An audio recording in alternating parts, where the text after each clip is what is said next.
కరుణాసింధు పరమాచార్య శ్రీ చంద్రశేఖరేంద్ర సరస్వతీ స్వామి వారి చరణారవిందములకు నా ప్రణామములు.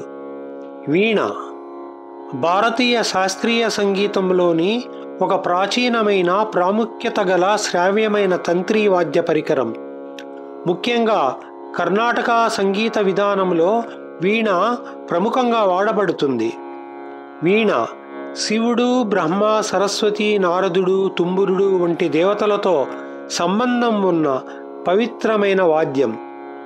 దాని మృదువైన నాదం సంగీత ప్రేమికులను అలరిస్తూ భారతీయ సంస్కృతి, ఆధ్యాత్మికతలో ప్రత్యేక స్థానం సంపాదించింది.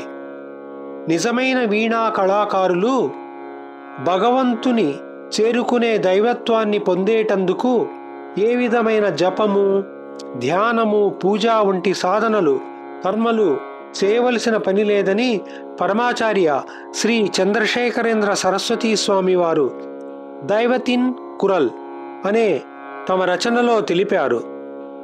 వీణను చూసినా, తాకినా, వీణానాదం విన్నా, నిష్ణాతులైన వీణా కళాకారులను ఆదరించిన ఇహపరాలలో శాశ్వత సుఖాన్ని, ఆనందాన్ని పొందుతారు. వీణా సాధన అంటే సాధారణమైన ప్రక్రియ కాదు. అత్యుత్తమ వీణా కళాకారులుగా రూపాంతరం చెందడానికి దైవకృప, సహజమైన ప్రతిభ, పట్టుదల, ధ్యానం, తపన, దృఢ సంకల్పం, గురు శిక్షణ, సంవత్సరాల తరబడి నిరంతర సాధన, ఆధ్యాత్మిక దృష్టి, కుటుంబ ప్రోత్సాహం పుష్కలంగా ఉండాలి. ఈ కారణాల వల్లనే అత్యుత్తమ వీణా కళాకారులు చాలా అరుదుగా కనిపిస్తుంటారు.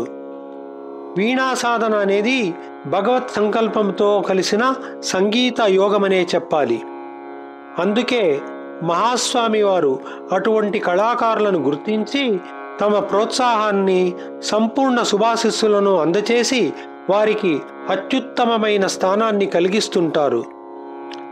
ఆ విధమైన అనుగ్రహాన్ని పొందిన ప్రముఖ వైణికులు శ్రీమతి వీణా గాయత్రి గురించి తెలుసుకుందాం. సుప్రసిద్ధ తెలుగు సంగీత దర్శకులు శ్రీ జి అశ్వత్థామ, ప్రముఖ వీణా విద్వాంసురాలు శ్రీమతి కమలా అశ్వత్థామ గార్ల కుమార్తె గాయత్రి.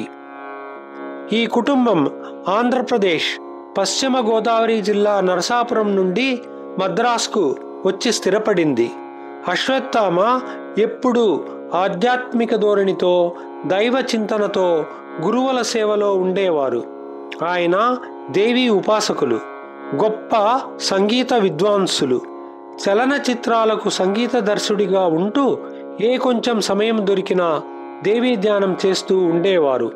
ఆయన భార్య కమల కూడా అదే దారిలో నడుస్తున్న గొప్ప వీణా కళాకారిణి.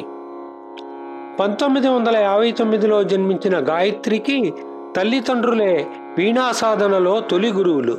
ప్రతిరోజు బ్రహ్మ ముహూర్తంలో లేచి తల్లిదండ్రుల శిక్షణలో వీణా సాధన చేసేది చిన్నారి గాయత్రి. 1967వ సంవత్సరంలో తన 8 సంవత్సరాల చిరుప్రాయంలో మొదటి వీణా కచేరీ చేసింది గాయత్రి. బేబీ గాయత్రిగా పేరు ప్రఖ్యాతులు సంపాదించి అనతి కాలంలో వీణా గాయత్రిగా కీర్తి ప్రతిష్టలు పొందింది. ప్రముఖ వైణికులు శ్రీమతి వీణా గాయత్రి గారు పరమాచార్య స్వామి వారితో జరిగిన తమ అనుభవాన్ని ఇలా చెబుతున్నారు. ఇది 1971లో జరిగిన సంఘటన. మా నాన్నగారు చలనచిత్ర సంగీత దర్శకులుగా చలనచిత్రాల పనులతో తల మునుకలుగా ఉన్న రోజులు. కంచిమఠంలో పరమాచార్య స్వామి వారి ఎదుట మీ అమ్మాయి కచేరీ చేయాలని తెలిసిన వారి ద్వారా మా నాన్నగారికి సందేశం వచ్చింది.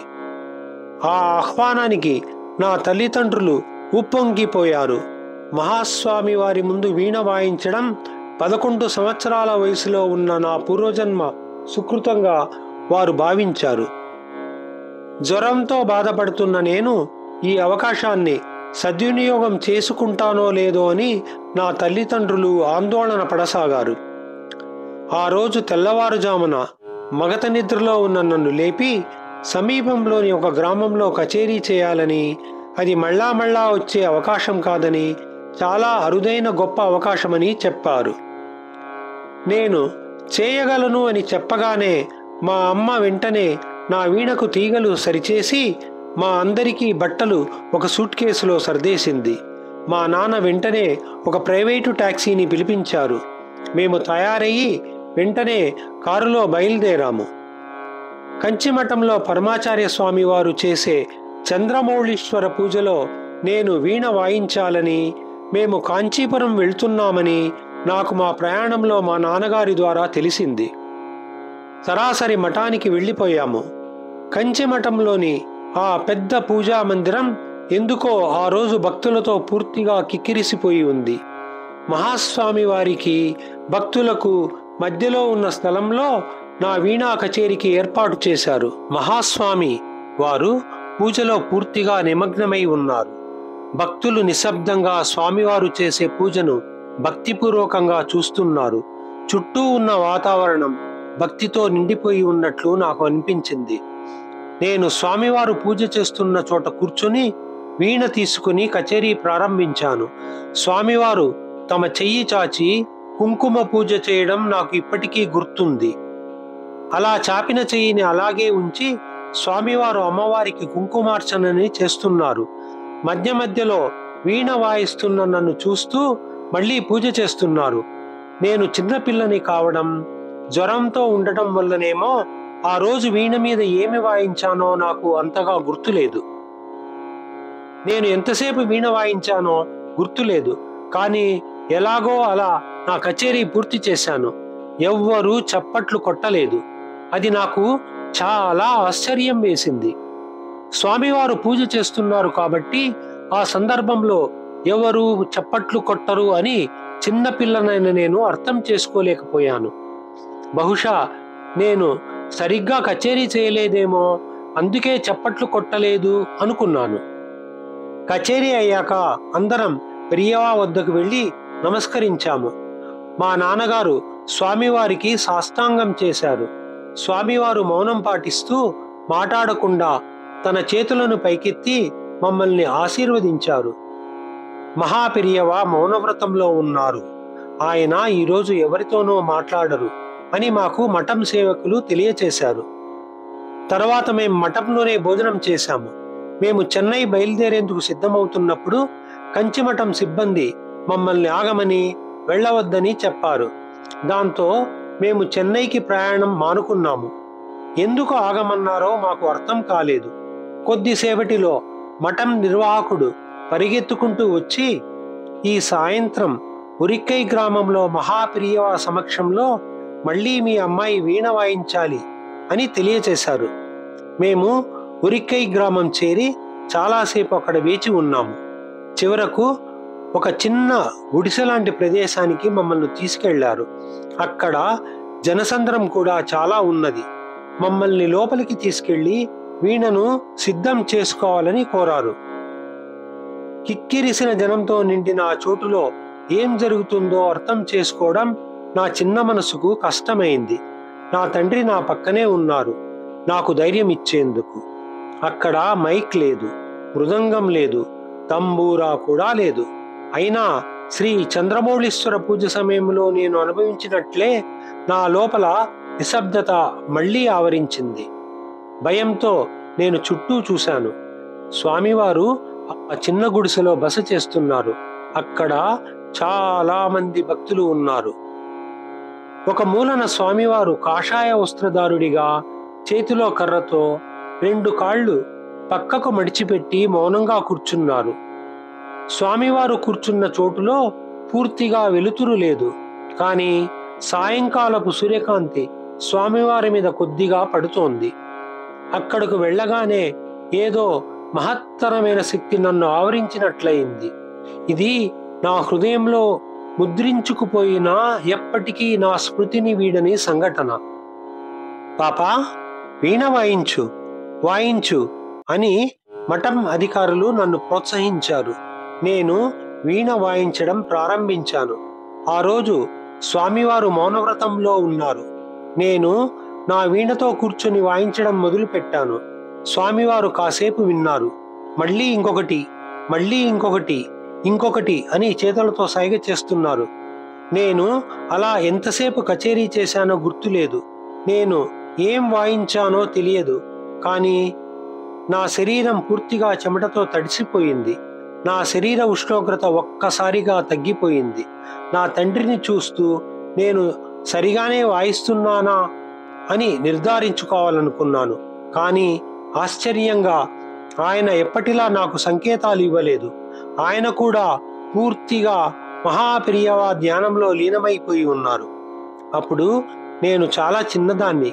పైగా ఇది జరిగి చాలా సంవత్సరాలు అయింది కూడా. తర్వాత కాసేపటికి నన్ను కచేరీ ఆపమన్నారు. కొద్దిసేపటి తర్వాత మహాపెరియవా ఊహించని రీతిలో లేచి పక్కనే ఉన్న మరో గదిలోకి వెళ్ళిపోయారు. కొందరు నన్ను కచేరీ ఆపమని, ఇంకొందరు కచేరీ కొనసాగించమని చెప్పారు. నాకు అసలు ఏం చేయాలో అర్థం కాలేదు.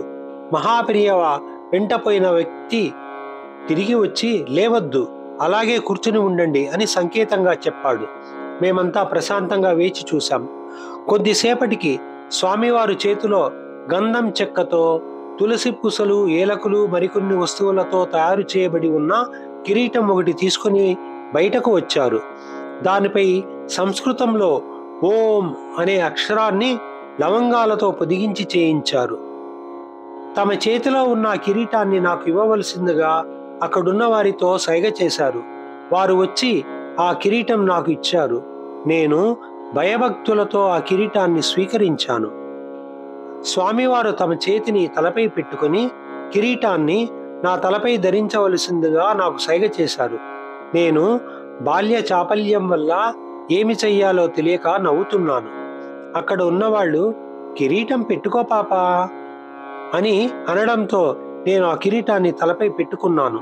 తలపై కిరీటంతో అలాగే వీణ వాయించమని పరమాచార్య స్వామివారు నాకు సైగ చేశారు. నేను మళ్ళీ వీణ వాయించడం ప్రారంభించాను. నా తలపై చందనపు కిరీటం అధిక బరువుతో ఉంది. అయినా నా మనసు పూర్తిగా సంగీతంలో లీనమైపోయింది. మహాస్వామి వారు కొద్దిసేపు తర్వాత నా కచేరీని ఆపమని సైగ చేశారు. మా నాన్నగారు మహాస్వామి వారికి మరొకసారి సాష్టాంగం చేశారు. మా నాన్నకు, అమ్మకు మహాస్వామితో కలిగిన ఈ అలౌకికమైన అనుభవం మహదానందాన్ని కలిగించింది. వారు నా జీవితం చరితార్థమైందని నా తలపై ప్రేమతో నిమిరారు. వారి కళ్ళ నిండా ఆనంద బాష్పాలు పొంగుకొచ్చాయి. మహాస్వామి వారి అనుగ్రహంతోనే నేను ఎన్నో ఉన్నత శిఖరాలు అధిరోహించాను. గత 50 సంవత్సరాలలో దేశ విదేశాల్లో ఎన్నో ప్రాంతాలలో దాదాపు 15,000కు పైగా వీణా కచేరీలు చేశాను. ఎన్నో పురస్కారాలు, గౌరవాలు పొందాను. Director of music of colleges of తమిళనాడుగా నా సేవలు అందించాను. ఎన్నో చలనచిత్రాలకు ప్రఖ్యాతిగాంచిన సంగీత దర్శకులతో కలిసి పనిచేశాను. మద్రాసులోని తమిళనాడు ప్రభుత్వం వారి సంగీతం, లలిత కళల విశ్వవిద్యాలయానికి మొదటి వైస్ ఛాన్సలర్గా 3 సంవత్సరాలు పనిచేశాను. అతి చిన్న వయసులోనే స్వామివారి సంపూర్ణమైన అనుగ్రహం నాకు కలిగింది. తత్ఫలితంగా నా జీవితం ధన్యమైంది. ఇంకేమి కావాలి నాకు? మహోత్కృష్టమైనది ఏదో దాన్ని నేను 10 సంవత్సరాల వయసులోనే పొందాను. అందుకేనేమో చాలామంది నాతో, నీవు అది చెయ్యి, ఇది చెయ్యి, నీకు ఇది రావాలి, అది రావాలి అని అంటుంటారు. కానీ నాకు ఏ కోరిక లేదు. పొందవలసినదేదో నేను మహాస్వామి వారి ఆశీస్సుల రూపంలో లభించడంతో ఇక ఏ కోరిక లేని స్థితిని పొందాను. నేను అద్భుతమైన ఆశీర్వచనం మహాస్వామి వారి ద్వారా పొందాను. నా జీవితంలో అదే అత్యంత సంతృప్తికరమైన మహోన్నతమైన సంఘటన. దాదాపు 55 సంవత్సరాల క్రితం నా చిన్నతనంలో మహాస్వామి వారు ఆశీర్వదించి మంత్రబలంతో ఇచ్చిన చందనపు కిరీటం ఇప్పటికీ నా పూజా మందిరంలో ఉంది. స్వామివారు నాకు ఈ అద్భుతమైన వరం అనుగ్రహించారు. స్వామివారే నాకు దారి చూపే దీపం, ప్రత్యక్ష దైవం. స్వామివారు ఇప్పటికీ నాతో ఉన్నారు. చంద్రశేఖర చంద్రశేఖర చంద్రశేఖర పాహిమా, చంద్రశేఖర చంద్రశేఖర చంద్రశేఖర రక్షమా, చంద్రశేఖర చంద్రశేఖర